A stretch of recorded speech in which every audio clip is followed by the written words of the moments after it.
तो हेलो दोस्तों, welcome back to new video of this YouTube channel. और आज हम लोग पढ़ने वाले हैं संसाधन एवं विकास।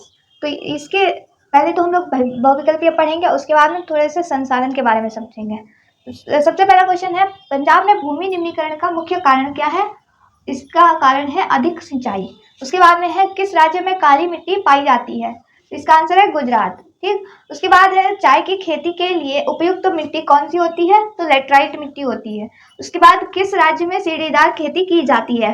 इसका आंसर है उत्तराखंड। उसके बाद है, भूमि कैसा संसाधन है? तो भूमि एक प्राकृतिक संसाधन है। उसके बाद में है, कपास की खेती के लिए उपयुक्त मिट्टी कौन सी होती है? तो काली मृदा कह सकते हैं या फिर मिट्टी कह सकते हैं। ठीक, कौन सा एक व्यक्तिगत संसाधन नहीं है? तो खनिज संसाधन व्यक्तिगत संसाधन नहीं है। ठीक, उसके बाद में अब समझते थोड़ा सा संसाधन के बारे में। संसाधन होते हैं हमारे दो तरह के, एक होता है प्राकृतिक और एक होता है मानवीय। ठीक है, तो प्राकृतिक होता है, एक तो होता है अनवीकरणीय और दूसरा होता है नवीकरणीय। ठीक है, अनवीकरणीय जिसे दोबारा से नया नहीं किया जा सकता है और नवीकरणीय जिसे नया किया जा सकता है। ठीक, और उसके बाद में मानवीय कैसे होते हैं?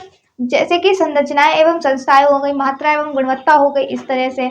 और इसके बाद में प्राकृतिक के अंदर कौन कौन से थे आपके? नवीकरणीय और अनवीकरणीय। ठीक, तो नवीकरणीय किस तरह के होते हैं? एक तो सतत प्रकार का होता है, जैसे कि जल पवन हो गई। ठीक, और जैव जो होते हैं वो कैसे होते हैं? जैसे कि वनस्पति हो गया, वन्य जीव हो गए, ये हो जाते हैं हमारे जैव। ठीक, और जो अनवीकरणीय होते हैं वो दो तरह के होते हैं, एक होता है पुनः चक्रीय और एक होता है अचक्रीय। अचक्रीय यानी कि जिन्हें रिसाइकल नहीं किया जा सकता है, और पुनः चक्रीय यानी कि जिन्हें रिसाइकल किया जा सकता है।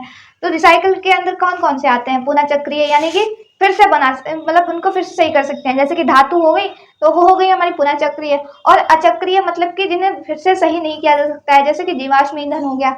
ठीक है, तो ये थे हमारे संसाधन एवं विकास के कुछ इंपॉर्टेंट पॉइंट्स जो कि हमने आपको बताया। अगर वीडियो अच्छी लगे तो लाइक कीजिएगा, चैनल को सब्सक्राइब करना मत भूलिएगा। फिर मिलते हैं एक और नए वीडियो के साथ, तब तक के लिए धन्यवाद।